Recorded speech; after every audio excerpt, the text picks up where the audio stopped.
Je voudrais vous inviter à vous abonner à cette page et à recruter d'autres gens qui vont s'abonner. Pour quelle raison? Parce que c'est une chaîne qui est consacrée à la dézombification du peuple noir.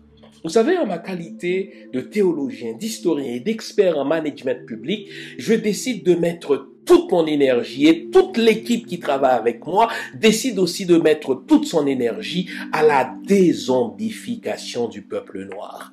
L'émission s'appelle Lumière sur le monde. Eh bien, cette lumière, ce n'est pas moi. Cette lumière, c'est le travail que nous faisons ensemble. Lorsque tout à coup, on réalise qu'on nous a roulé dans la farine, on réalise qu'on nous a trompés pendant, n'est-ce pas, des siècles, et que tout à coup, nous prenons conscience de nos ressources, nous prenons conscience de notre identité, et ayant pris conscience de tout cela, nous prenons la décision de partager ce que nous sommes, ce que nous comprenons avec les autres. Donc, nous avons besoin d'avoir une masse critique d'hommes et de femmes noirs réveillés qui vont changer, n'est-ce pas, leur pays respectif pour la gloire de nos ancêtres. Nos ancêtres méritent cela. Ils se sont sacrifiés pour nous et c'est à nous aujourd'hui de prendre le relais. Comment on le fait?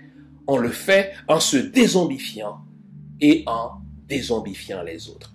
Je vous invite donc à liker ce qui se fait sur cette chaîne, à le sharer, à le partager avec les autres, à vous abonner et si vous l'avez fait déjà, à recruter d'autres qui vont s'abonner.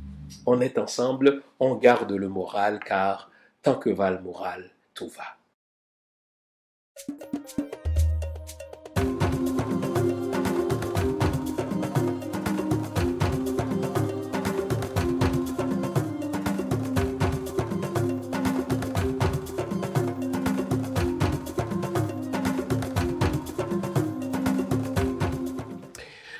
Bonjour mesdames, bonjour messieurs, bonjour le monde, bienvenue à cette nouvelle édition, cette autre édition de l'émission Lumière sur le monde. Comment allez-vous? J'espère que vous avez passé une bonne semaine. J'espère aussi que vous êtes disposés à nous consacrer la prochaine heure, tandis que nous allons revoir ces grands moments qui nous ont rendus fiers comme Haïtiens. Dans un échange que j'ai eu avec l'un de mes auditeurs qui se trouve en République dominicaine, un charmant jeune homme avec qui j'échange assez souvent, après notre conversation, je me suis mis à faire la synthèse de ce qui me rendait fier d'Haïti en grandissant, jusqu'à mon départ de ce merveilleux pays.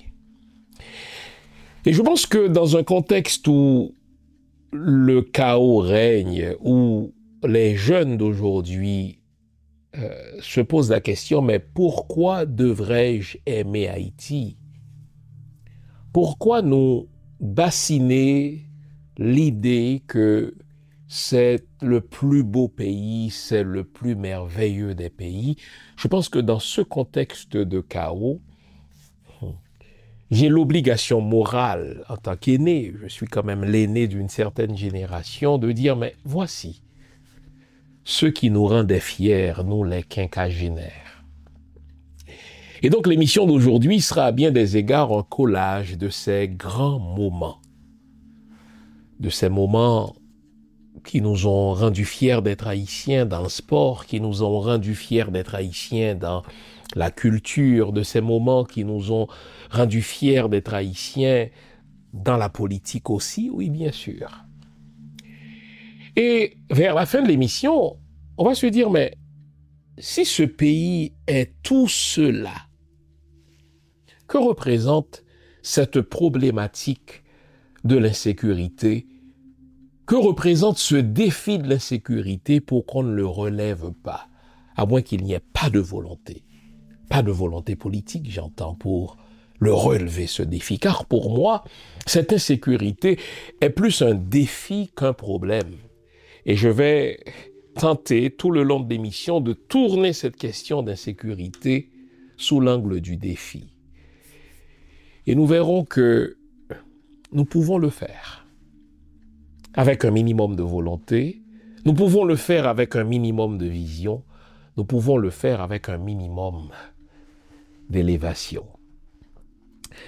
La table est mise, ce sera une émission pas comme les autres, mais belle émission, je vous le dis en perspective, du moins je la veux belle. J'espère qu'à la toute fin de la dite émission, vous me donnerez raison, vous me direz oui.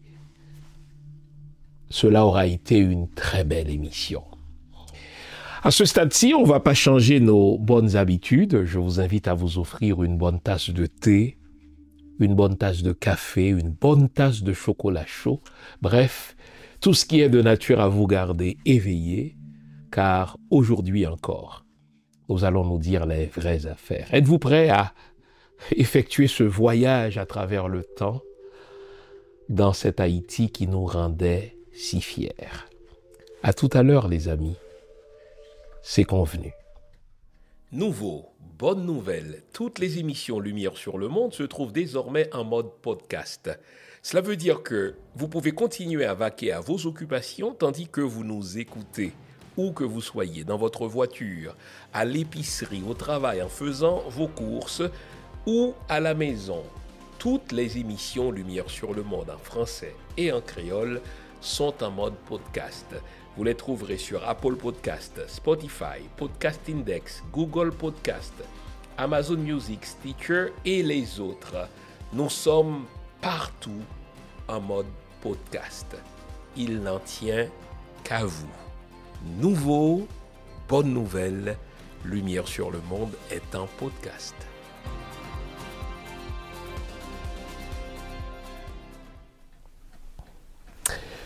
Avant la pause, on s'était promis de se promener dans le temps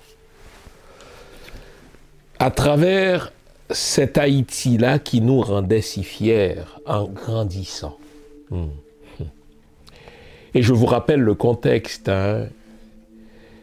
ces échanges réguliers, fréquents que j'ai avec un jeune, mais d'une autre génération qui comprend les choses différemment et qui me questionne, qui me challenge sur quelques-unes de mes convictions. Lui qui a dû laisser Haïti des suites des attaques répétées de l'un des terroristes là, qui a pris la maison de feu, sa maman, son seul héritage, et qui a donc dû quitter la République dominicaine. Il me questionne souvent sur l'Haïti de mon enfance. Quand je dis que le développement d'Haïti est possible, il me challenge, il me lance ce défi. Et souvent, en raccrochant, je me surprends en train de me demander, mais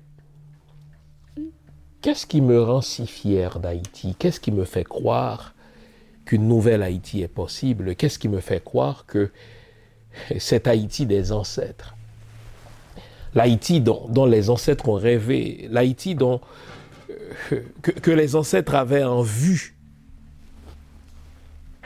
lorsqu'ils ont combattu en novembre 1803, lorsqu'ils ont lancé le bois Caïman en novembre 1791, cet Haïti qu'ils avaient en vue, qu'ils avaient conçu lorsqu'ils ont proclamé à la face de l'univers notre indépendance.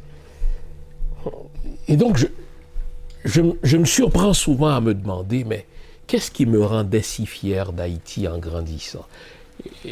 Et je suis sûr que peu importe votre génération, vous qui vivez sous le choc de cette violence inédite, cette violence qui est étrangère à notre histoire, cette violence qui est étrangère à notre ADN, je suis sûr que vous aussi, vous vous posez souvent cette question, mais qu'est-ce qui nous rendait fiers en grandissant dans cet Haïti de la fin des années 60? Pour moi, l'Haïti des décennies 70 et 80. Eh bien, je vais tenter de reconstruire cet Haïti-là. Et à la toute fin, je veux vous convier, je veux vous exhorter à rebâtir, mais ensemble, ce pays. Eh bien, ce qui me rendait fier en grandissant en Haïti, mais c'était le mode de vie. Un mode de vie fondé sur la solidarité, un mode de vie fondé sur la simplicité. Un mode de vie fondé sur le bon voisinage.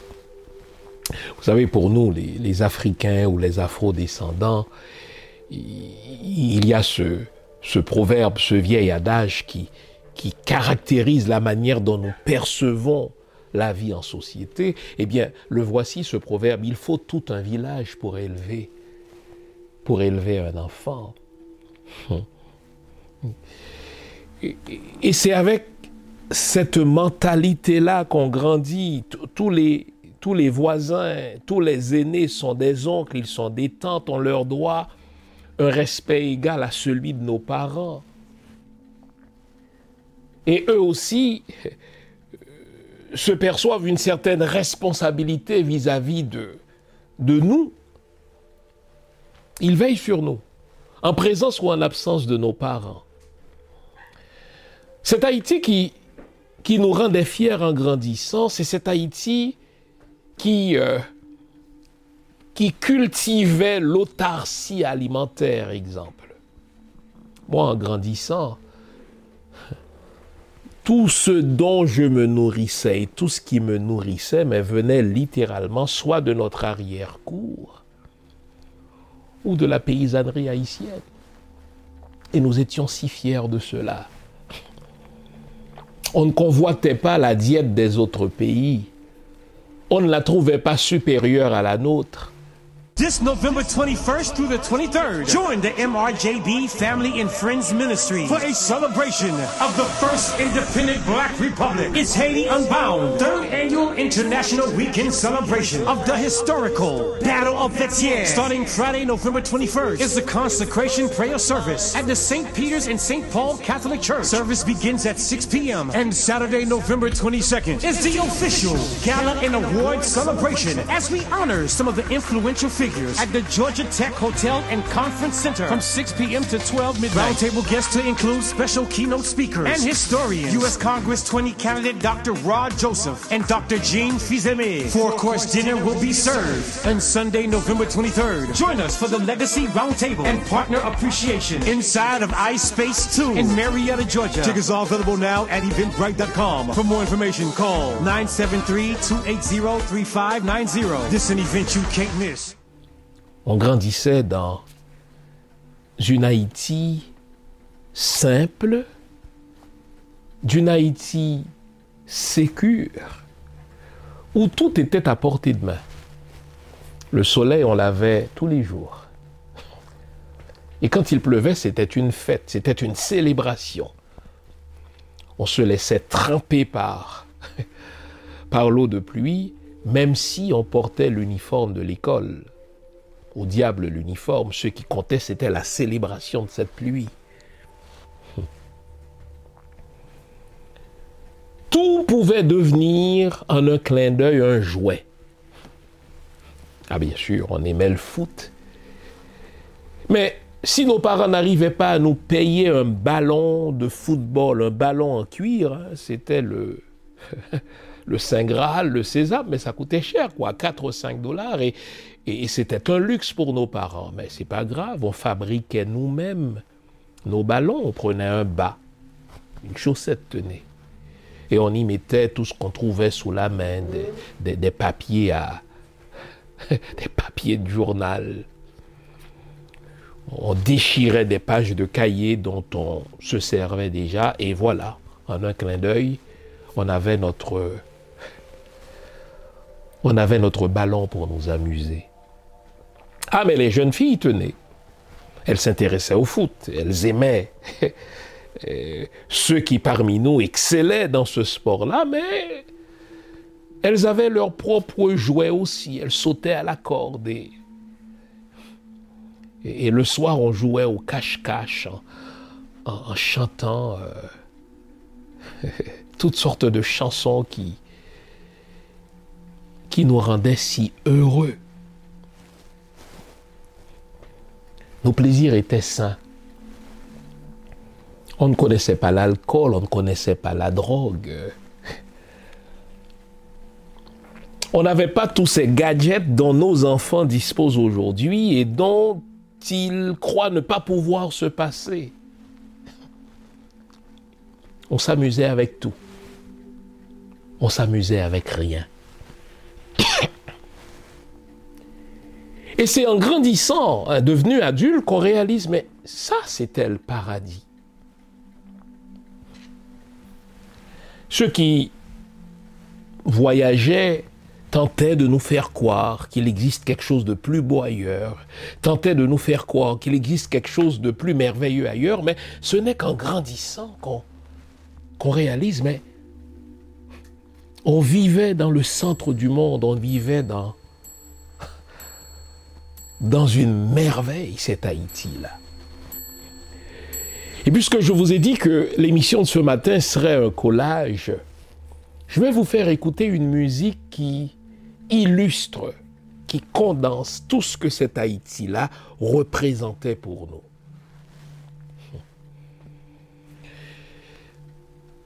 En l'écoutant, je vais me replonger dans l'ambiance de mes études primaires chez les frères. Vous savez, autrefois, on allait à l'école en 2 temps. Il y avait la séance du matin qui finissait autour de 11h, 11h30. Et quand on rentrait chez nous, on rentrait à pied sous ce soleil pour aller manger notre maïs moulu avec des légumes feuilles. Et sur le chemin qui nous ramenait de l'école jusqu'à chez nous, bien, les gens avaient leur station de radio, leur poste de radio qui diffusait de la musique. Et moi, la chanson que je vais vous faire écouter me plonge dans mon enfance. J'ai un ami pasteur, le docteur Franz Philippe, grand musicien devant l'Éternel, enfin, et dont la fille est une très grande chanteuse. Il m'a envoyé une courte vidéo dans laquelle sa fille, qui vit aux États-Unis et qui n'est pas née en Haïti, a interprété cette musique. Et elle a même gagné un concours. Et en écoutant cette musique, j'ai dit à mon ami, le pasteur Franz, tenez, ça nous rappelle notre enfance à la où cette petite Guinée, quand on revenait de l'école et qu'on entendait chanter Petit corne. Le titre de cette chanson, c'est « Sous le soleil d'Haïti ». Elle chante en créole, bien sûr. Mais je vous invite, tandis que vous allez vous imprégner, bien sûr, des sons et de la musique, je vous invite surtout à prêter attention au texte. Et vous allez voir comment cet Haïti-là, qui n'est pas une Haïti fictive, hein, c'est pas une Haïti inventée par des romanciers, Ticorne, qui n'habitait pas trop loin de chez moi, en grandissant au Cap, chantait l'Haïti qu'elle a connu, l'Haïti que j'ai connu, l'Haïti que vous aussi vous avez connu. Et vous allez voir que ce qui fait le charme d'Haïti, c'est d'abord, ce qui faisait le charme d'Haïti, c'était d'abord ce mode de vie. Et nos frères africains auraient parlé d'Ubuntu, cette solidarité qui s'inscrit même dans notre ADN. Oui, c'est cette solidarité, mais c'est aussi cette simplicité, c'est aussi cette vie si conforme à la nature. On est à l'écoute de la nature, à l'écoute du vent, à l'écoute des plages, à l'écoute du soleil, à l'écoute ma foi, des astres. À chaque fois que j'écoute cette musique, mes entrailles s'émeuvent. Et je me surprends à me dire, mais quel merveilleux pays c'était. Écoutons cette musique de Ticorne sous le soleil d'Haïti.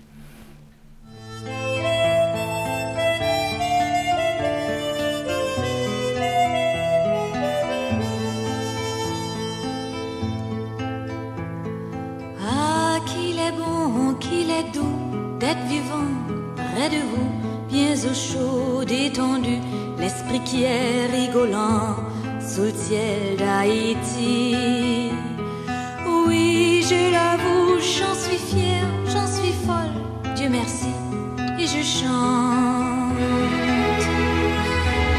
Oui, parmi tout pays que me connais sur la terre, seul Haïti original et sans pareil. Paradis sur terre, pays de rêve, yon ciel de paix côté l'argent. Pas dit bonheur côté tout monde, c'est monde, tout monde. Levé grand matin, garder tout le monde comment y a vivre. Zami, comment y est, et tout le monde est la caille. À nous pas qu'on qui grand bonheur gain Haïti. L'autre a fait un bouillot, et tout frère yo. Nous n'a pas combien de gagé manioc. N'a pas joué guitare, frappé tambour. Fait cœur content, en bas pied bois sans cœur sauter. Chaque jour, qu'on t'y poule, n'a dit bon Dieu, nous grand merci. Nous gagnons trésor dans la paix, paradis. Dans beau pays qui soi-disant civilisé, crime pour chaque jour, c'est pas centaines, yo contrôlé. Ambition, l'argent fait que tout le monde perdu, bonté, vini sauvage. Vive sans pitié, que yo bien du tant pis pour l'autre. Haïti, chérie, gardez faut faire dans le cinéma. Pas garder gros caille, gros folie. Où c'est l'idéal, maman? Hey, où c'est l'idéal? Où c'est l'idéal?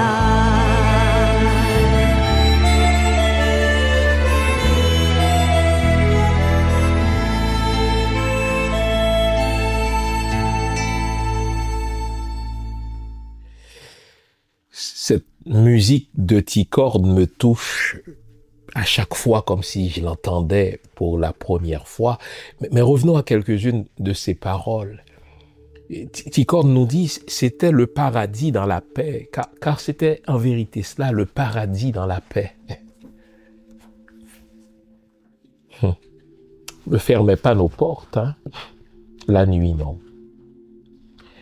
Les gens pouvaient partir en voyage et laisser leur maison en disant aux voisins de jeter un œil, car on vivait dans le respect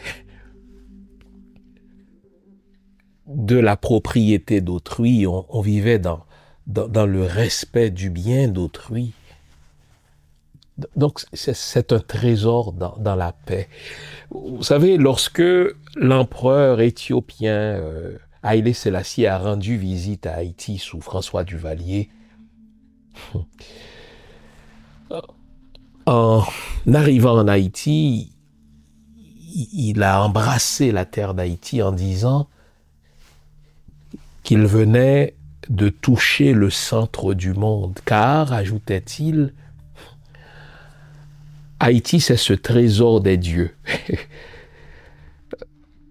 En Haïti, on a tout, mais littéralement tout. Quelle ne fut ma joie d'entendre un géologue le dire dans une émission de radio à Port-au-Prince, lui qui a passé une bonne partie de sa vie à le nier, là, il a fini par admettre que le sous-sol d'Haïti, le sol d'Haïti, renferme toutes les richesses du monde.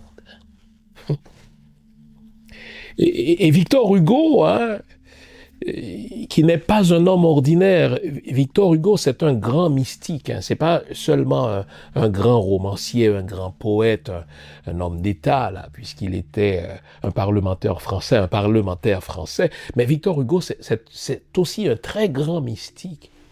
Et il a dit que Haïti, c'est l'objet de la convoitise de toutes les nations. Et il a raison, hein. Citez-moi une seule grande nation européenne qui n'ait voulu nous ravir Haïti. Parlez-moi de l'Espagne, bien sûr. Parlez-moi de l'Allemagne aussi. Parlez-moi de la France, bien sûr. Parlez-moi des Anglais. Parlez-moi aujourd'hui du Canada. Parlez-moi des États-Unis. Ne serait-ce que notre positionnement dans l'espace, ne serait-ce que la manière dont l'univers nous gâte. Cela se comprend que nous soyons l'objet des convoitises de toutes les nations. Et pourtant, au miracle, nous avons vécu la plupart du temps dans la paix dans ce paradis. Dans tout autre pays, il y aurait guerre ethnique, il y aurait conflit avec les voisins pour s'emparer de ce que nous avons là. Pourtant, nous avons passé la plus grande partie de notre histoire. Hein. Ne vous laissez pas berner par cette violence des 4 dernières années. Nous avons passé la plus grande partie de notre histoire dans la paix. Et c'est ce que Ticorne vient de nous chanter. Eh bien, en réfléchissant, en tentant de synthétiser ce qui me rendait fier en grandissant de cet Haïti, c'est aussi le fait que l'Haïtien, c'est quelqu'un qui n'éprouve aucun complexe d'infériorité. J'insiste, hein? J'insiste. Il peut y avoir des individus mais qui se sentent inférieurs aux autres, mais nous avons grandi, d'ailleurs notre histoire nous commande de n'avoir aucun complexe d'infériorité devant qui que ce soit. Et en tout cas, ma génération, sûrement la vôtre aussi, a grandi avec ce sens que tout nous revient de droit si nous travaillons fort pour, cette conviction qu'aucun autre peuple ne nous est supérieur puisque nous avons fait ce qu'aucun autre n'a fait.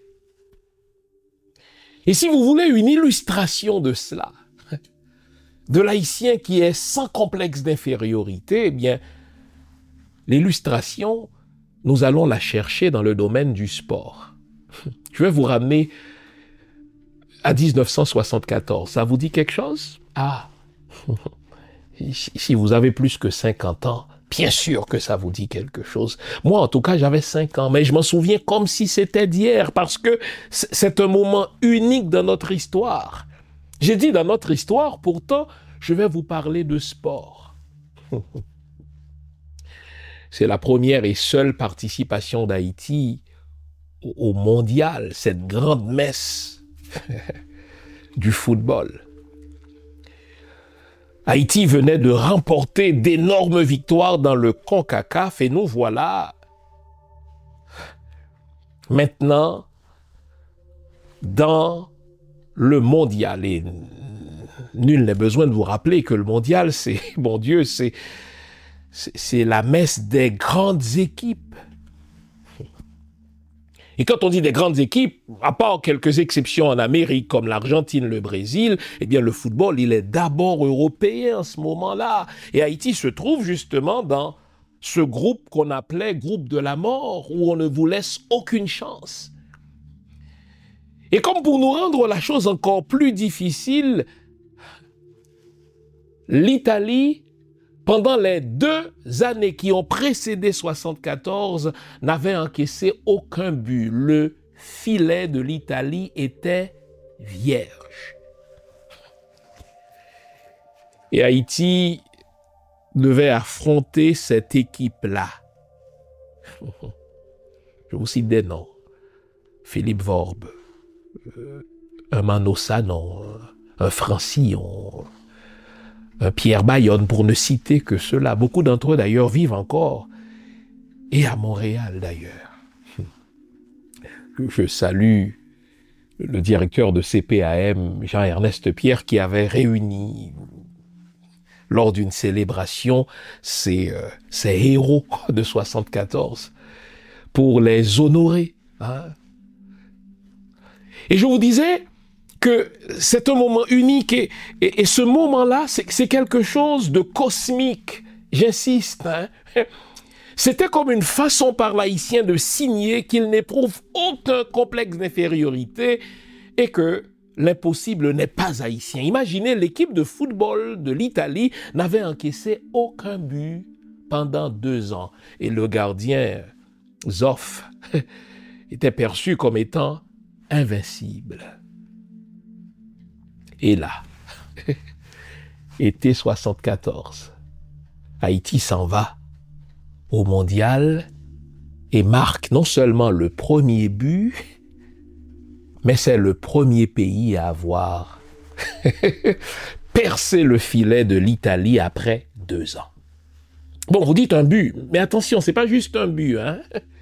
C'est un moment unique qui typifie, qui illustre le fait que l'haïtien, il est sans complexe et il a pour destin de réaliser ce que personne d'autre n'a réalisé. Il a pour destin de faire en premier ce que les autres feront après. Les Américains se targuent d'une formule qui ne leur appartient pas, la formule du destin manifeste. Eh bien, s'il est un peuple qui entre au monde avec un destin manifeste, c'est bien l'haïtien. Nous créons une langue, nous créons la liberté. La liberté au sens d'égalité pour tous les humains, pas seulement pour tous ceux qui pissent debout, pour ceux qui ont la peau claire, hein, les caucasiens. Destin manifeste, cette formule nous appartient en ce que nous avons battu des armées qui étaient jusque-là réputées invincibles. En tout cas, nous avons vaincu des armées européennes, elles qui n'ont jamais été vaincues par des armées non européennes. Eh bien, c'est ce que 74 représente. Un but. Non, c'est pas juste un but. C'est le fait que Haïti fait ce que personne d'autre n'a fait, ce que personne d'autre n'a cru possible, ce qu'aucun analyste ne pensait réalisable. Haïti a pris au dépourvu toutes les prédictions et les a fait mentir. Je vais vous faire revivre. C'est dommage qu'à la radio, on ne puisse tout saisir parce que on diffuse simultanément à la radio et à la télé. Je m'excuse auprès de mes auditeurs, mais vous pouvez syntoniser la chose sur votre portable. On va revivre ce moment cosmique. À chaque fois qu'Haïti marque l'histoire, elle le fait pour montrer que non, il n'y a pas de peuple supérieur aux autres. À chaque fois qu'Haïti marque l'histoire, elle le fait pour rappeler, eh bien, pour l'haïtien, rien n'est impossible. À chaque fois qu'Haïti marque l'histoire, nous le faisons pour montrer que nous sommes uniques. C'est ce que d'ailleurs Anténor Firmin, dans son magistral livre de l'égalité des races, a démontré avec brio d'ailleurs. Nous sommes un peuple unique, nous sommes un peuple singulier. Les Haïtiens ne font jamais ce que d'autres ont fait. Les Haïtiens font toujours mentir les prédictions. Les Haïtiens ne croient pas en l'impossible, ils n'éprouvent aucun complexe d'infériorité.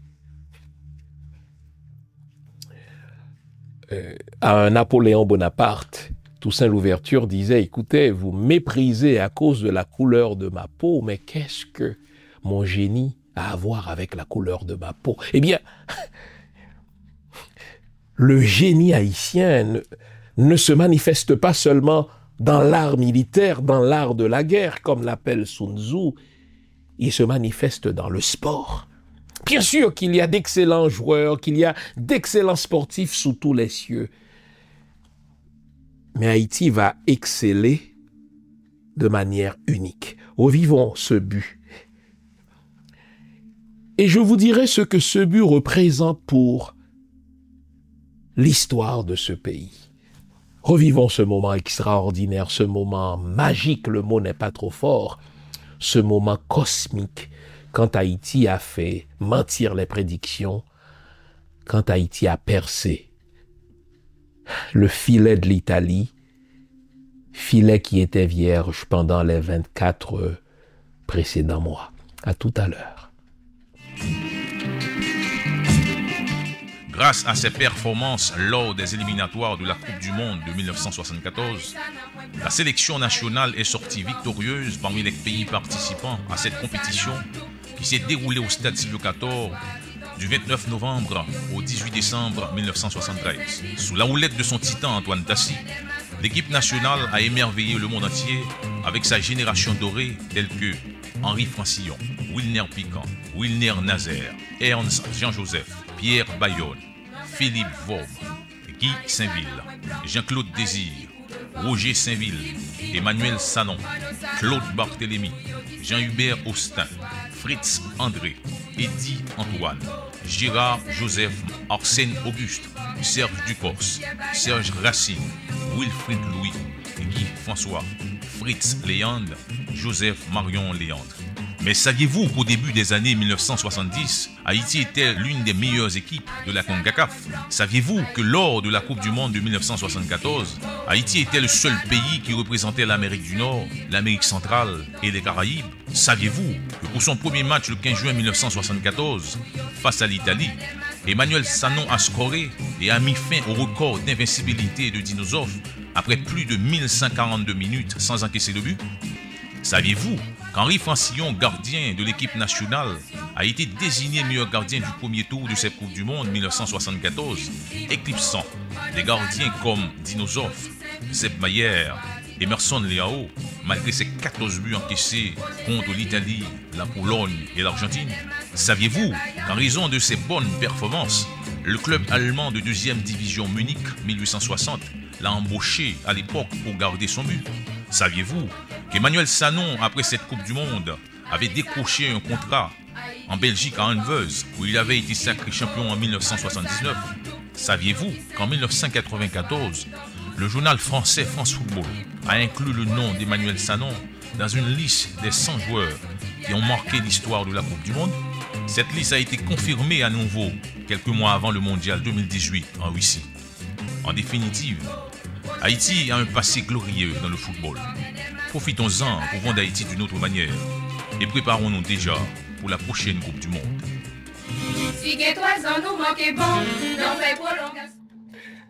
Je vous ai dit que en 74, j'ai 5 ans, mais je me souviens comme si c'était d'hier de ces cris de joie, de ces cris de réjouissance. C'est tout Haïti qui sortait dans les rues pour célébrer ce but. J'ai une amie qui me disait que ce jour-là, son père, pasteur,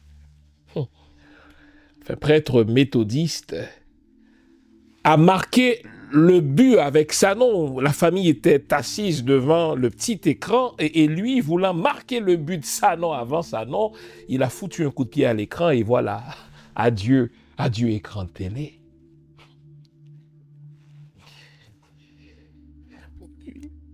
J'ai eu le bonheur de rencontrer Mano Sanon 17 ans plus tard. J'étais jeune pasteur alors et il venait en vacances à Montréal avec sa femme, une fille Kernizan. Donc sa belle-sœur fréquentait mon église et j'ai eu le bonheur de lui parler. Pour moi, c'était un moment de révélation. Et je lui ai posé cette question. Mano Sanon, avec quel sentiment êtes-vous monté, êtes-vous entré dans ce stade-ci, quand vous saviez que vous étiez dans le groupe de la mort, comme on l'appelait, vous étiez face à l'Italie, l'une des meilleures équipes, vous alliez jouer contre Zoff, un gardien dont le filet était réputé invincible, Et j'oublierai jamais la réponse qu'il m'a donnée à moi personnellement, hein, Mano Sanon. Il m'a dit, regardez, ma mission c'était de marquer des buts. Il a dit, vous savez, comme jeune, j'ai pas vécu la même jeunesse que les autres, car dès mon entrée au monde, je savais que ma mission c'était de marquer des buts, c'était de faire entrer Haïti dans l'histoire. Il m'a dit, pasteur Fils-Aimé, c'est comme ça qu'on m'appelait autrefois, il disait, écoutez, je savais que j'allais marquer un but. Je n'osais pas le dire aux autres car on m'aurait trouvé prétentieux. Mais je savais que c'était un moment historique et que j'allais marquer un but. Aussi avons-nous joué sans complexe aucun. Et quand on a créé l'occasion de marquer ce but, je ne me suis pas précipité de shooter. J'ai pris le temps de dribbler car je savais que j'étais venu au monde pour cela. Mais quelle histoire! Quelle histoire! Et vous avez entendu ce court reportage de cet excellent journaliste sportif qui nous rappelle tous les records que nous avons battus. Nous avions représenté l'Amérique alors en 1974. Nous étions l'une des meilleures, sinon la meilleure équipe en CONCACAF dans les années 70. Donc, si vous pensez qu'Haïti, c'est ce à quoi l'ont réduit les barbecues, les bouts de bas, mais également les politiciens de ces 30 dernières années, détrompez-vous. Haïti, c'est plus que cela. Haïti, c'est le pays d'un destin manifeste et nous l'avons rappelé à chaque fois. On est parti de la question initiale suivante, mais qu'est-ce qui nous rendait fiers quand on grandissait en Haïti? Eh bien, ce qui nous rendait fiers aussi en grandissant en Haïti, c'était l'Haïti politique, je précise. Hein? Aimé Césaire a dit qu'Haïti, c'est le pays où la négritude s'est mise debout pour la première fois. Et quand on voulait célébrer la race nègre, on avait l'obligation de se rendre en Haïti. Je vous fais un petit cours d'histoire, mais très court aussi. Nous sommes à la fin des années 50. La fin des années 50 est marquée par ce qu'on appelle pompeusement la décolonisation de l'Afrique. Au fait, c'est un terme pompeux et trompeur, car les colonisateurs, je parle de la France, les Belges, les Anglais n'ont jamais, pour ainsi dire, ou les Allemands n'ont jamais, pour ainsi dire, laissé l'Afrique. Ils ont transformé la décolonisation en néocolonisation et aujourd'hui en hypercolonisation. N'empêche, on parle des années 50, des années 60 comme la décennie de la décolonisation. Et donc, on voyait naître de nouveaux États africains, dont le Sénégal. Le Sénégal venait donc d'être déclaré indépendant et son tout premier président, son tout premier homme d'État, Léopold Sédar Senghor, poète, homme de lettres extraordinaire, savait que puisqu'Haïti c'est le pays où la négritude s'est mise debout pour la première fois, il savait qu'en tant que nègre vertical, il devait se rendre comme en pèlerinage en Haïti. Nous sommes en 78 de mémoire. Ce brillant homme de lettres, ce premier président, premier homme d'État sénégalais a foulé le sol d'Haïti et il s'est rendu dans ma ville natale au Cap. Oh là là, j'étais première, deuxième année du primaire puisque nous sommes en 78 chez les frères et dans son pèlerinage en Haïti, il devait se rendre au Cap haïtien. Car qui dit Cap haïtien, enfin qui dit le Nord, dit Bois Caïman.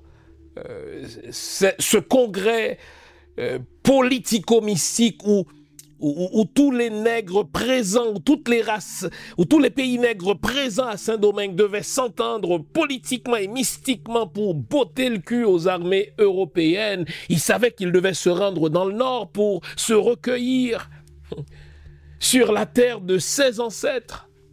Et là, on parle de la citadelle, on parle de Vertières, on parle de Bois-Caïman. Et sur son pèlerinage, il devait s'arrêter à notre école primaire, les frères de l'instruction chrétienne.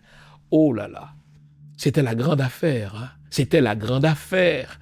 Nos professeurs nous disaient que nous devions, n'est-ce pas, être tirés à 4 épingles, même dans notre uniforme.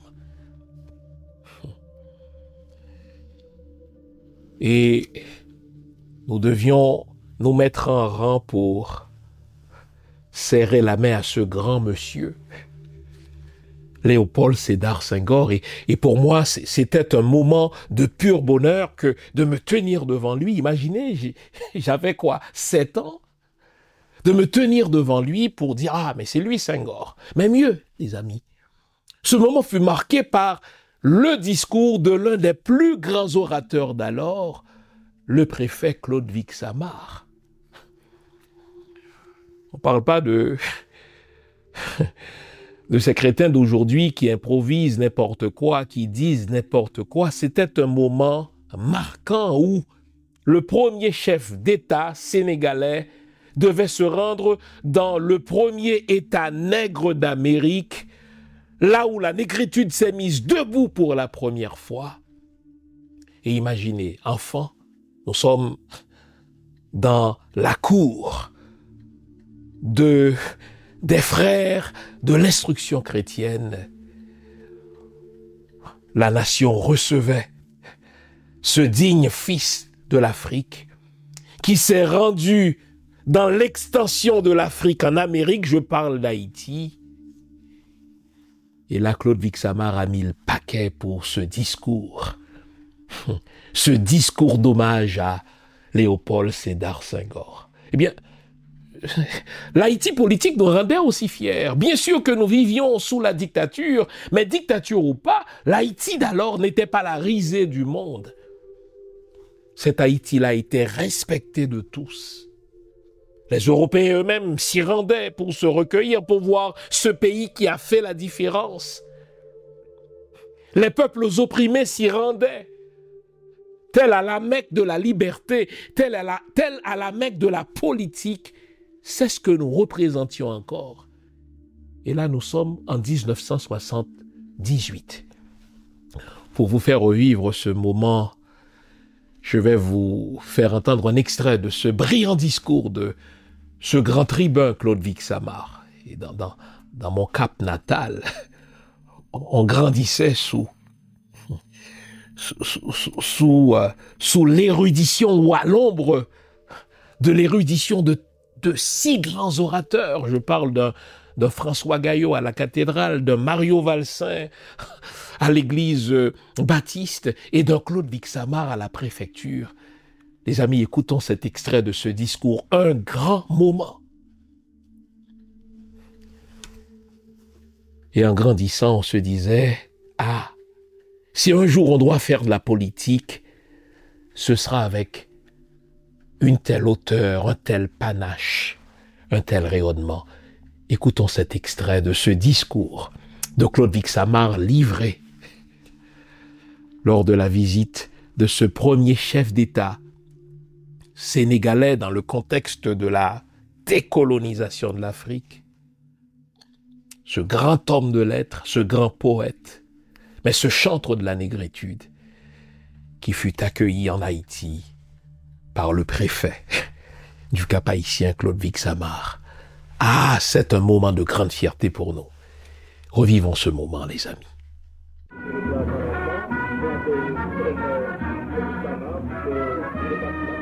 Messieurs les ambassadeurs, messieurs les consuls, mesdames, messieurs, c'est la voix de mon bien-aimé. Le voici, il vient, sautant sur les montagnes, bondissant sur les collines. Mon bien-aimé est semblable à la gazelle ou au fan des biches. Le voici, il est derrière notre mur. Il regarde par la fenêtre. Il regarde par les treillis. Car voici, il est passé. La pluie a cessé, elle s'en est allée. Les fleurs paraissent sur la terre. Le temps de chanter est arrivé. Ainsi, dans le Cantique des Cantiques, Salomon chantait accompagné de la harpe et de la bonheur ineffable, celui de retrouver, de sentir près de soi un être cher. Et ce sont les mêmes versets du mage de l'Ancien Testament que nous sommes tentés de reprendre, Monsieur le Président, pour saluer votre présence prestigieuse parmi nous, en déliant notre langue, en criant Hosanna, en applaudissant à tout rompre, en accordant nos tambours mystiques, en demandant à Dame Nature de se vêtir de sa robe de feu follet, de se nouer la tête et les hanches d'un madras versicolore. Car l'événement est d'importance. C'est l'une des colonnes vivantes du temple du savoir qui se dresse majestueuse sous nos yeux. C'est l'illustre auteur de Chants d'ombre, d'Ospinoir, d'Éthiopique, de Nocturne qui nous apporte et le chaud baiser de notre mère Africa et la fraîcheur des cimes du Kilimandjaro. C'est l'insigne dispensateur des fines joies de l'esprit et du cœur aux hommes de toutes les races. C'est le thaumaturge qui nous jette à nous, nègres, dans l'intimité des fibres de notre être, un je ne sais quoi de magnétique qui nous fouette le sang. Bref, c'est la célébration sous nos cieux cléments des retrouvailles fraternelles. Et donc, vous voyez que Haïti n'était pas la risée du monde, là. On ne venait pas en Haïti pour nous faire de la charité.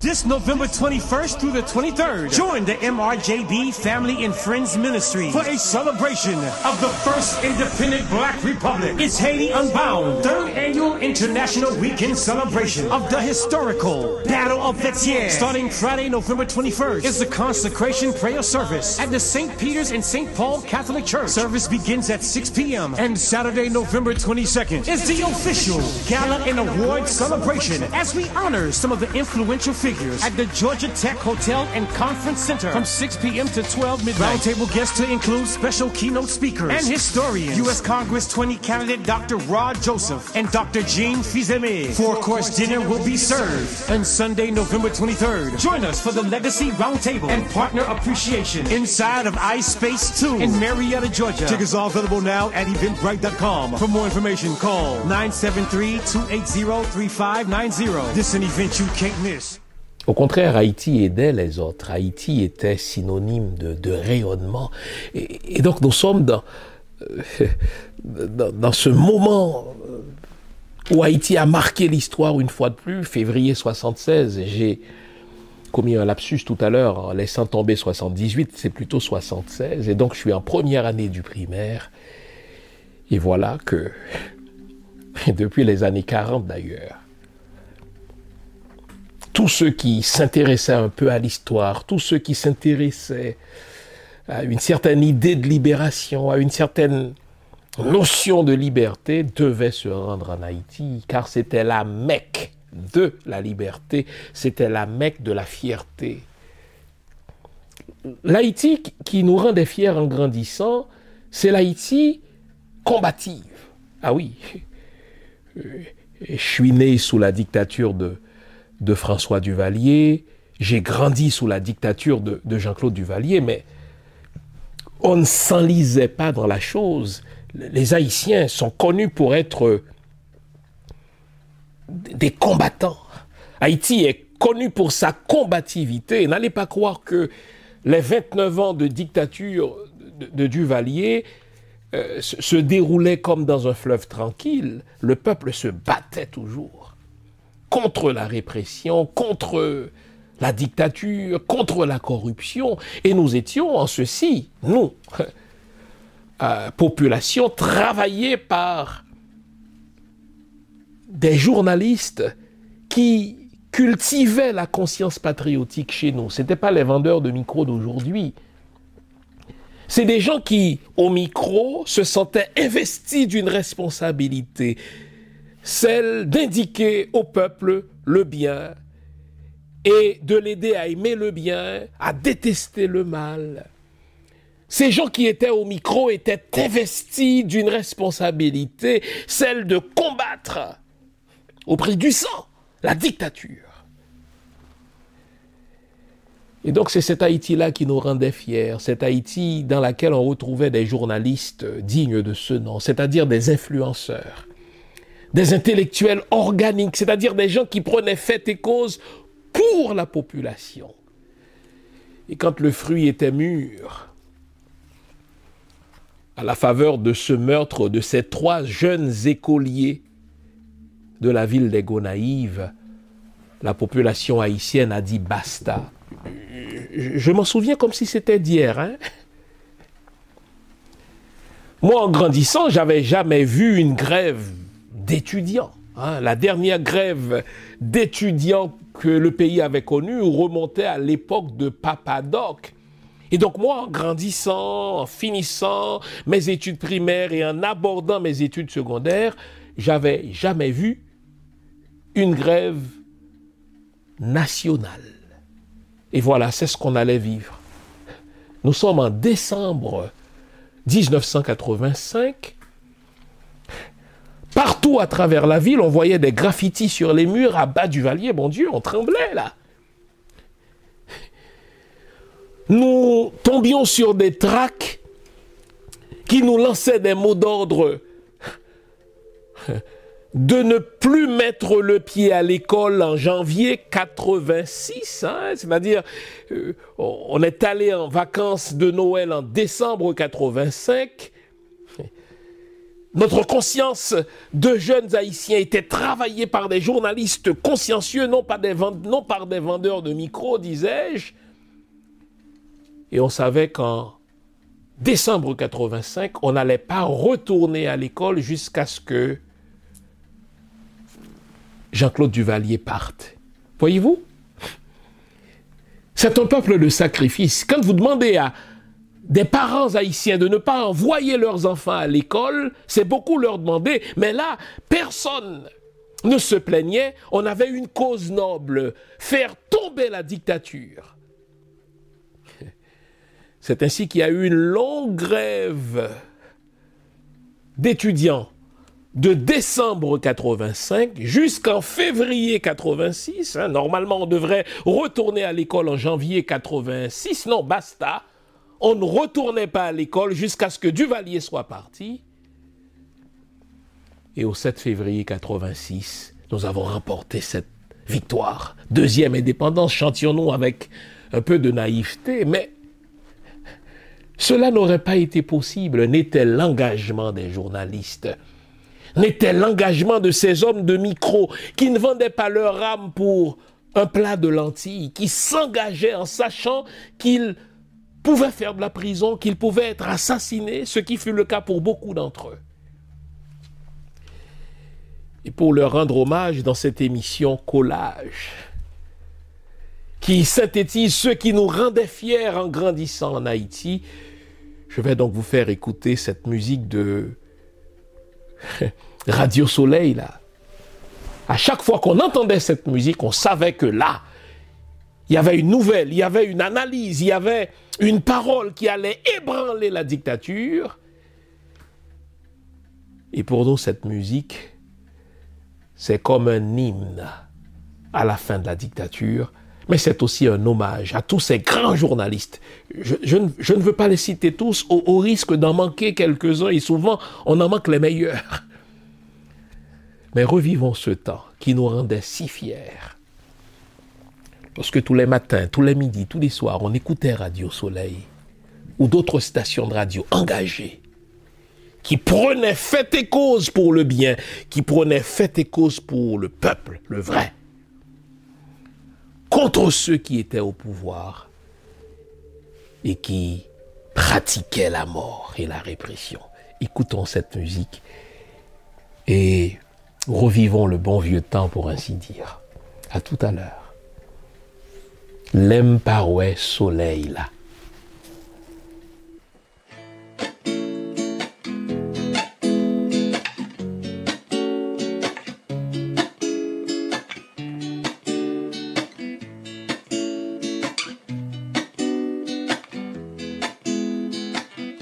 C'est une belle bagaille qui bon Dieu qu'a bon nous. Une radio soleil qui pour éclairer nous, qui pour dire ça qui bien, qui pour dire ça qui mal, L'en pas gain la foi, l'en perdit l'espoir. L'en pas ouais soleil là, l'en pas ouais soleil là. Moi pas qu'à lever, pas qu'à camper, pas qu'à marcher, pas qu'à courir, qu'aime pas content, moi pas sa vie. L'aime pas ouais soleil là, l'aime pas ouais soleil là, moi pas qu'à lever, pas qu'à camper, pas qu'à marcher, pas qu'à courir, qu'aime pas content, moi pas sa vie. Coucoque la chanter, moi remets pour soleil. Pour compte qu'ils ont vieille famille, moi yo ye. Cap travaille toute journée en bas au flamme soleil. Pour porter manger. Pendant manger la ville,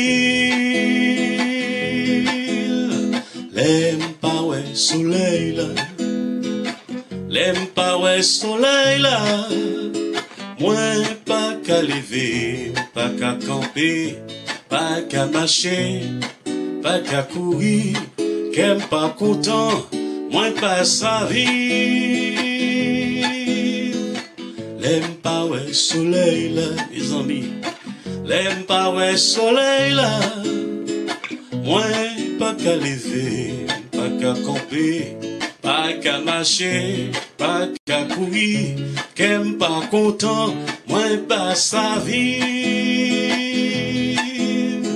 La la la la la, la la la la la, la la la la la la la la la. La la la la, la la la la, la la la la, la la la la. L'aime pas ouais soleil là, l'aime pas ouais soleil là. Moi pas qu'à lever, pas qu'à camper, pas qu'à marcher, pas qu'à courir, qu'aime pas content, moi pas sa vie.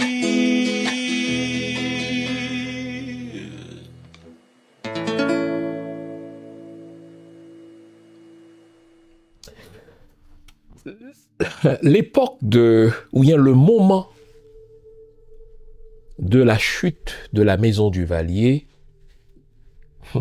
représentait pour ma génération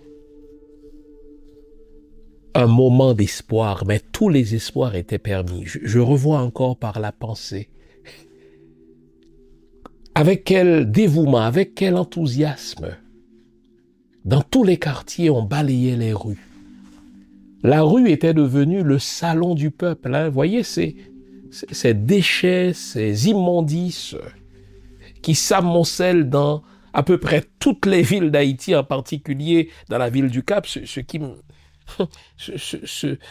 fait honte en vérité, eh bien, cela n'a pas toujours été le cas. Haïti était un pays très propre, hein, et cela remonte à l'époque de Toussaint Louverture déjà. Enfin, j'ai cette déformation de l'historien, je fais toujours des liens avec l'histoire. Le gouverneur Toussaint avait prévu dans chaque ville des endroits où l'on devait placer les déchets. Et il prévoyait à chaque semaine ou à chaque 2 semaines un jour de corvée où tous les habitants devaient venir nettoyer, curer le village, la ville et faire brûler les déchets. Et donc on a revécu ce moment-là dans l'époque post-Duvalier, l'époque qui a immédiatement suivi la chute de la maison du Valier. Les rues étaient propres. On éprouvait beaucoup d'espoir, on recroyait, on croyait à nouveau en l'avenir de notre pays. On savait qu'on avait dans ce pays un avenir. c'est une période d'accélération socio-économico-politique. Et parlant de politique, c'est l'époque où le peuple haïtien est sorti massivement pour voter cette fameuse constitution de 87. Pour la première fois, vêtu de blanc, on a pris fait et cause pour la démocratie. Une démocratie libérale, pour le partage des pouvoirs. C'est l'époque où on savait ce qu'on voulait, on savait ce qu'on ne voulait pas. Le couple Yol et Anti des Roses a mis cette époque-là en musique. Vous avez sûrement déjà entendu à satiété la musique nouvelée, mais c'est ce que cette musique typifie, ce que nous voulions alors. Nous ne voulions plus la dictature, nous voulions un pays où il fait bon vivre pour tous, un pays où chacun allait y mettre du sien pour le développement de cet héritage.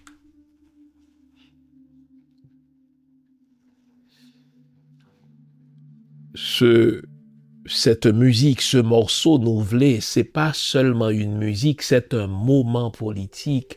Dans cette musique, Yol et Anti des Roses ont atteint, à défaut de la perfection, ils ont atteint l'excellence. Et au fait, c'est l'occasion aussi pour nous de rendre hommage à ce couple musicien. Un modèle d'excellence, un modèle de fierté, un modèle de simplicité, un modèle de professionnalisme, un modèle de moralité, mais également un modèle de patriotisme. Donc, en grandissant, c'est aussi ce moment-là qui nous rendait fiers. Nous étions en mesure de combattre la dictature. Nous l'avons fait nous-mêmes, par nous-mêmes et pour nous-mêmes. Nous n'avions pas fait appel alors à des armées étrangères pour venir nous libérer des tontons macoutes. Nous l'avons fait à main nue, nous les civils. Car notre conscience patriotique était parvenue à maturité grâce à ces journalistes, mais grâce à ces artistes qui pratiquaient l'excellence et qui mettaient en mots, qui mettaient en vers les désidérata du peuple. Nouvelé de Yol et d'Anti des Roses. Allez, à tout à l'heure.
Changer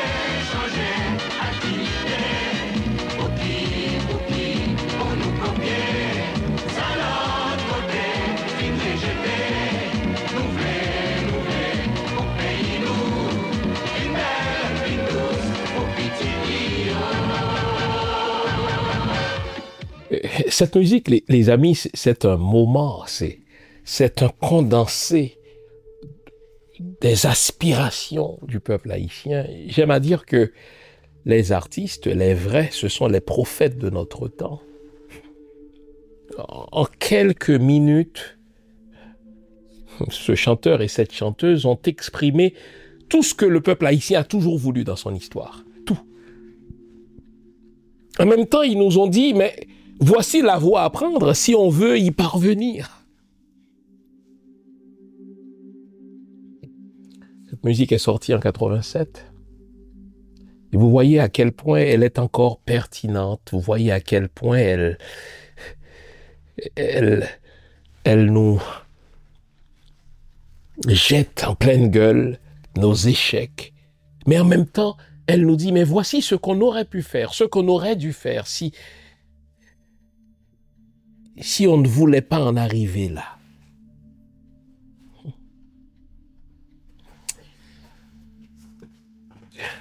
L'Haïti dont nous sommes fiers, c'est aussi une certaine Haïti politique. Hein. Voyez-vous, je semble tellement détonné quand Dieu dit que l'Haïti politique peut nous rendre fiers. Je parle pour moi. Je vais vous conduire à la très courte présidence de Leslie Maniga. Je suis en terminale. Hein? Et donc, nous sommes conditionnés à aimer ce qui est beau, ce qui représente un certain idéal pour nous. Et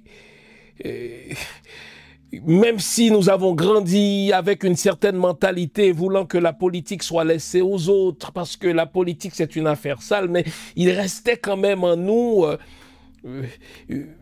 une certaine contestation de cela, c'est-à-dire il doit y avoir quand même des gens de bien qui pouvaient faire de la politique.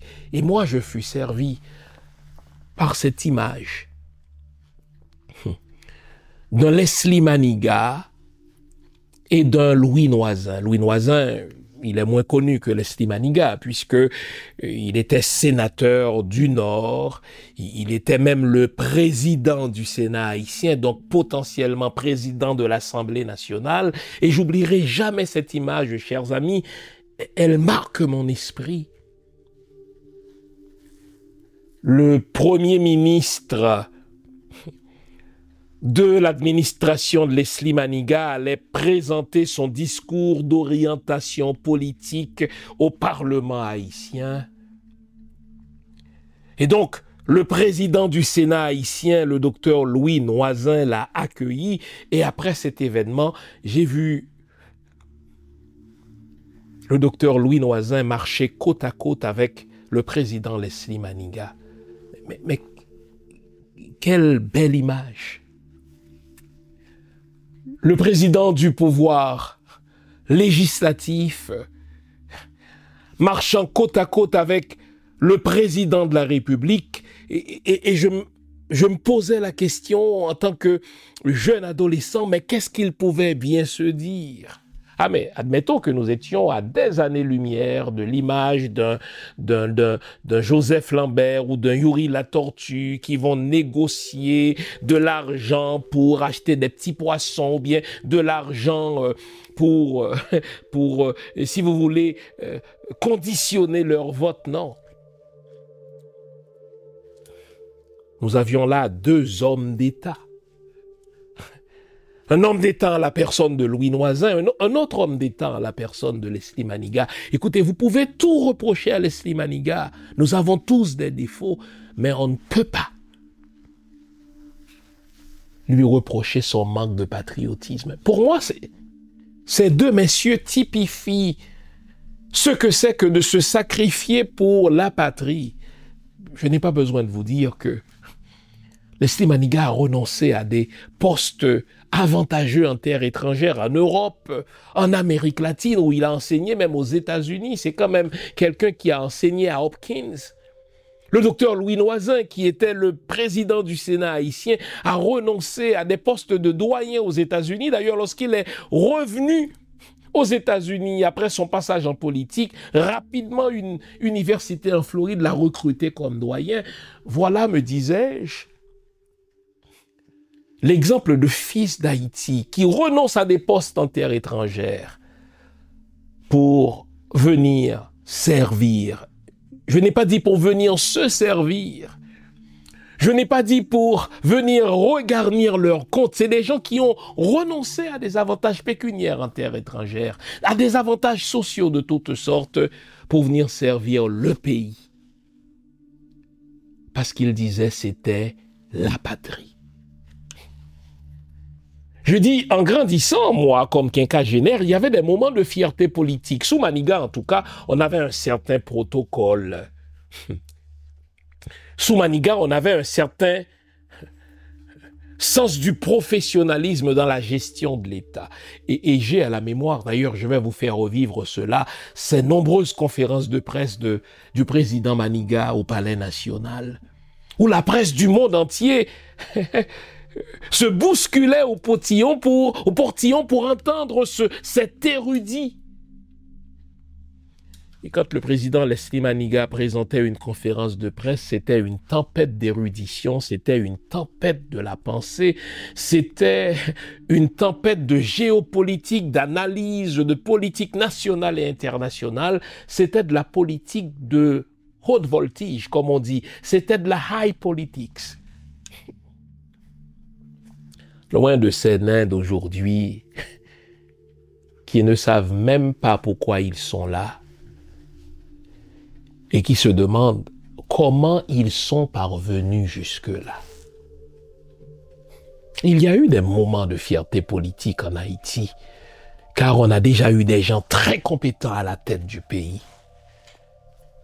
Même s'ils n'ont duré que le temps d'une fleur, car comme on le sait, le très capable Leslie Maniga a été renversé par le général ivrogne, le général Soulard, Henri Namphy. Nous vivons ce petit moment de grande fierté où le président Leslie Maniga répondait à brûle-pourpoint aux questions des journalistes du monde entier,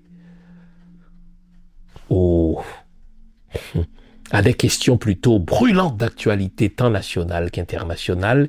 Il le faisait avec authenticité, il le faisait avec compétence surtout et professionnalisme. On y va.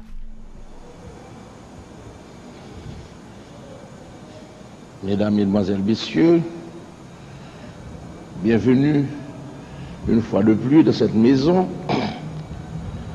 pour la continuation du dialogue avec la presse et à travers la presse avec l'opinion publique nationale et internationale, puisque je vois ici quelques représentants de la presse étrangère. Je voudrais cette fois-ci, dans mon introduction, être bref. Loisir de poser des questions, car j'imagine que depuis la dernière fois qu'on s'est vu, beaucoup de questions probablement seront adressées au président de la République sur l'évolution générale des choses, particulièrement dans cette perspective des 3 mois que nous avons bouclés, contrairement aux espérances et illusions de certains. Ensuite, parce que, bien sûr, la dernière fois, je me suis laissé aller au point de donner à la conférence de presse une durée de 2 heures, ce qui est bien sûr inaccoutumé, anormal. Donc, comme la conférence sera d'une durée plus brève, mon introduction sera également plus brève. Ce que j'ai à dire est simple, c'est que, après 3 mois au pouvoir, nous sommes dans une situation qui me paraît aujourd'hui en voie de clarification. En ce sens que d'un côté, on voit bien, et j'espère qu'on voit mieux, pour ceux qui étaient de bonne foi, quelles sont les lignes générales de l'action gouvernementale, comment le gouvernement se définit, et surtout, je dirais, quelles sont les directions dans lesquelles le gouvernement s'engage résolument pour la solution des problèmes fondamentaux. Je crois que ceci est un point capital. À savoir, le gouvernement a pris en main la direction des affaires de l'État pour donner une orientation à la chose publique et une orientation au développement économique de ce pays. Non seulement dans les nouveautés de l'organisation ministérielle et des structures administratives, mais aussi dans les idées majeures, les idées forces exprimées par le gouvernement et par moi-même. Hier encore, à la Okaye, je les reprenais. Il y a donc là, très nettement, désormais, une vision possible du profil du gouvernement, de sa volonté d'action, de l'orientation qu'il donne à son travail et de la direction que le pays doit prendre avec nous, conformément à nos promesses et à nos engagements, conformément à notre programme de gouvernement, changer la vie. Qui veut nous définir et nous comprendre doit lire et relire, changer la vie. Récapitulons. Vous voyez, Haïti, c'est une terre de fierté, c'est une terre unique. Bon, c'est vrai qu'on a foiré, on a merdé pendant les 30 dernières années, là. This November 21st through the 23rd, join the MRJB Family and Friends Ministry for a celebration of the first independent Black Republic. It's Haiti Unbound, third annual international weekend celebration of the historical Battle of Fetier. Starting Friday, November 21st, is the consecration prayer service at the St. Peter's and St. Paul Catholic Church. Service begins at 6 p.m. And Saturday, November 22nd, is the official gala and award celebration as we honor some of the influential figures at the Georgia Tech Hotel and Conference Center from 6 p.m. to 12 midnight. Roundtable guests to include special keynote speakers and historians, U.S. Congress 20 candidate Dr. Rod Joseph and Dr. Jean Fils-Aimé. Four-course dinner will be served on Sunday, November 23rd. Join us for the Legacy Roundtable and Partner Appreciation inside of iSpace 2 in Marietta, Georgia. Tickets are available now at eventbrite.com. For more information, call 973-280-3590. This is an event you can't miss. Et nos échecs se sont accélérés pendant les 4 dernières années, mais essentiellement pour deux raisons. D'abord parce que ceux qui nous ont dirigés sont des usurpateurs de titres. Ils n'ont aucune compétence pour être là où ils se sont retrouvés. Aucune. Ils n'ont aucun patriotisme pour diriger ce pays et ils n'ont aucune intégrité. C'est essentiellement cela. Et puisqu'ils ne sont pas mus par le patriotisme, ils n'ont pas de compétences, ils n'ont pas d'intégrité pour gérer ce pays, eh bien les hommes d'affaires qui sont toujours, n'est-ce pas, à l'affût d'opportunités, et donc c'est la deuxième raison de nos échecs, en ont profité pour faire de ce pays leur patrimoine. Au fait, la raison principale de nos échecs en tant que nation, c'est la gestion patrimoniale de ce pays. Nous nous sommes retrouvés avec des gens sans compétences, sans patriotisme et sans intégrité, sans moralité publique. Donc, ils ont confondu leur cassette avec la cassette de la nation, leur compte avec les comptes de la nation. Ils ne sont animés d'aucun sentiment de patriotisme et en plus, ils n'ont pas de compétences, que voulez-vous. Donc, alors là, ils ont improvisé. Ils nous ont fait un pays à leur taille. Si vous combinez leur incompétence, leur manque de patriotisme, leur manque de moralité publique à l'avarice des gens d'affaires, alors là, vous avez la recette parfaite pour l'Haïti d'aujourd'hui. Des gens d'affaires qui se disent, écoutez, désormais, Haïti sera pour nous une vache à lait. Nous allons la privatiser, cette nation-là. Nous allons mettre des armes aux mains des jeunes pour qu'ils travaillent pour nous, de manière à protéger nos monopoles, de manière à protéger nos franchises. Et nous allons soudoyer les politiciens véreux pour qu'ils votent des lois en notre faveur, pour qu'ils ferment les yeux sur nos corruptions. Et ça a donné l'Haïti d'aujourd'hui. Alors, vous pensez que le défi de l'insécurité ne peut pas être résolu comme ça, je vous le dis. Regardez, si on reprend la dernière résolution des Nations Unies, la dernière résolution des Nations Unies nous annonce l'arrivée de 5200 hommes. Vous notez qu'on ne parle pas de 5200 soldats. Pour quelle raison? Parce que lors de ces missions de l'ONU, il y a toujours quelque chose comme 40 ou 45% du personnel qui est un personnel civil. Donc de ces 5000 hommes qu'on nous promet, il faut enlever quelque chose comme 2000 individus qui vont être des civils. Donc il nous reste quoi? 3000 soldats pour combattre l'insécurité. Et vous êtes en train de me dire qu'il n'y a pas 3000 soldats haïtiens, qu'il n'y a pas 3000 vétérans haïtiens. Vous savez, j'ai vérifié les données du département d'État. Vous savez qu'en ce moment en Haïti, il y a quelque chose comme 4000 vétérans haïtiens de l'armée américaine qui sont en Haïti. Ils sont retraités des forces armées américaines et ils sont retournés en Haïti, 4000. Vous ajoutez à ces 4000, 2000 autres, n'est-ce pas, qui sont en République dominicaine, des retraités haïtiens de l'armée américaine. Et vous êtes en train de me dire que si ces gens qui sont au pouvoir étaient animés d'un minimum de patriotisme, s'ils avaient un minimum de vision, ils n'auraient pas lancé, si vous voulez, un appel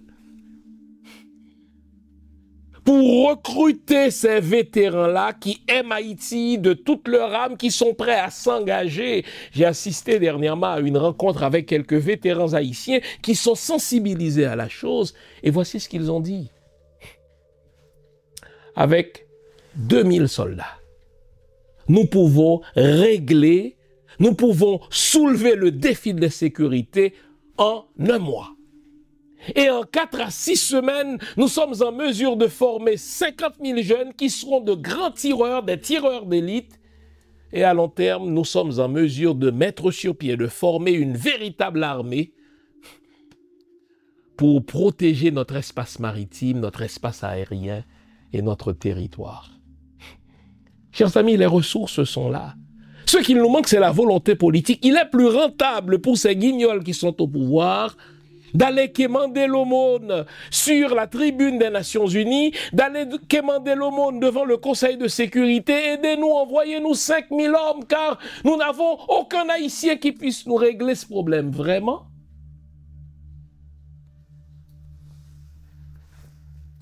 Le titre de l'émission, pour le pays, pour la patrie. Le titre de l'émission, pour le pays, pour les ancêtres. Si on pensait pays, si on pensait patrie, si on pensait au sacrifice qu'ont consenti nos ancêtres, nous serions en mesure de lever une armée de plus de 4000 vétérans, le temps de le dire, qui ont déjà l'entraînement, qui ont la motivation et qui régleraient ce problème d'insécurité. Vous me parlez d'argent, voyons, vous n'êtes pas sérieux.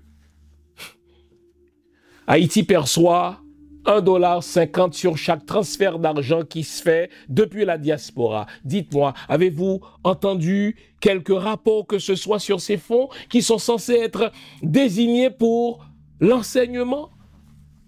Est-ce que Nesmi Maniga, l'ancien ministre de l'Éducation, a jamais donné quelques rapports sur cela? Est-ce que Antoine Augustin, le ministre de l'Éducation actuel, a présenté quelques rapports que ce soit? Où va cet argent?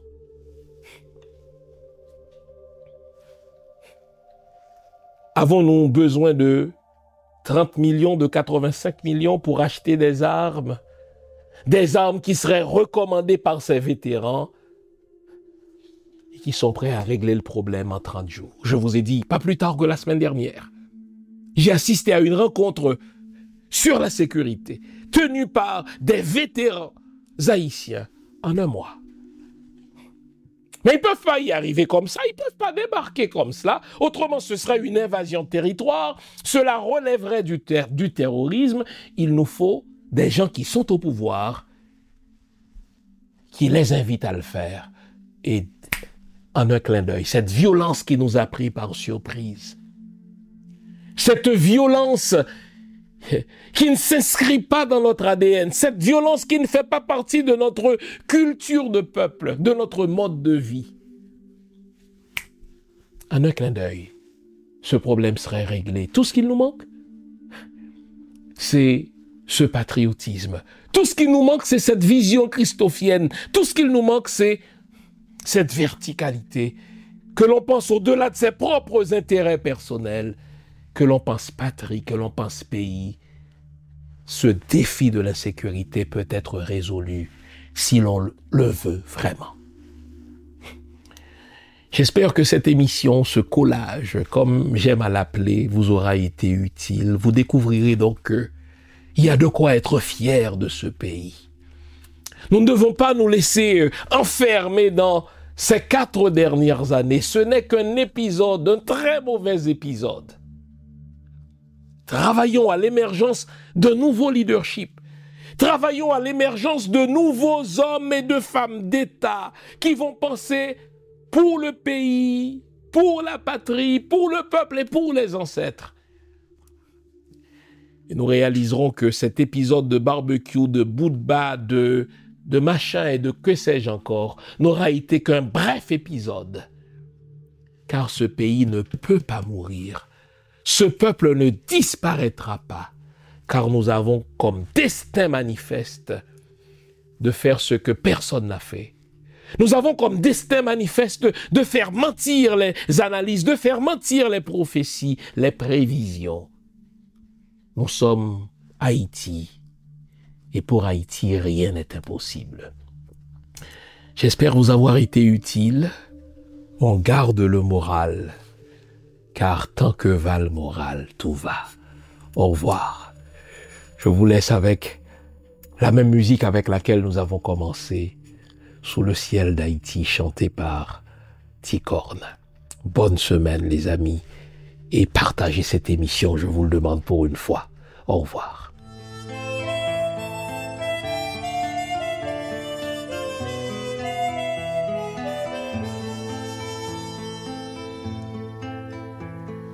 Ah, qu'il est bon, qu'il est doux d'être vivant près de vous, bien au chaud, détendu. L'esprit qui est rigolant sous le ciel d'Haïti. Oui, je l'avoue, j'en suis fière, j'en suis folle, Dieu merci, et je chante. Oui, parmi tout pays que me connaît sur la terre, seul Haïti original et sans pareil, paradis sur terre, pays de rêve. Yon ciel de paix côté l'argent, pas dit bonheur côté tout moun, c'est moun tout moun. Levé grand matin, gade tout moun comment y a vive, zami comment y est, et tout moun est la caille. A nous pas kon qui grand bonheur gen Haïti, l'autre a fait pour yo tirer tout frère yo. Nous n'a fait combien de gagé manioc, n'a joué guitare, frappé tambour, fait cœur content, en bas pied bois sans cœur sauter. Chaque jour qu'on t'y foule, n'a dit bon Dieu, nous grand merci, nous gagnons trésor dans la paix, paradis. Dans gros pays qui soi-disant civilisé, crime pour chaque jour, c'est pas centaine, yo contrôlé. Ambition, l'argent fait que tout le monde perdu bonté, vini sauvage. Vive sans pitié, que yo bien du tant pis pour l'autre. Haïti, chérie, gardez faux fait dans le cinéma. Pas garder gros caille, gros folie.